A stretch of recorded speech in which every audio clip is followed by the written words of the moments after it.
If your partner shares a complaint and your first response is, "Yeah, but let me explain," congratulations, you've just invalidated their entire experience.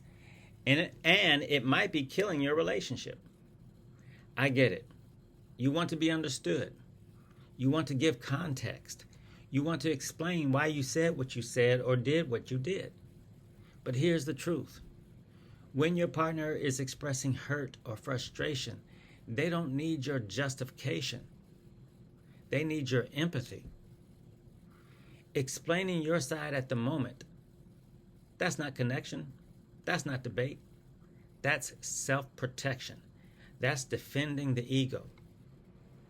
And the more you do that, the more your partner feels unheard, unseen, and emotionally abandoned. There is a time for context, but empathy comes first, always.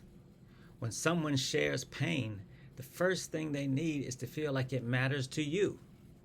Not that you're scrambling to prove why they shouldn't feel it. If you're tired of the same cycle, the same arguments, the same distance, let me help you break it. I help couples every day learn how to stop defending and start truly understanding. It's not easy, but it works. Call me today for marriage and relationship coaching. Let's save your connection before it's too late.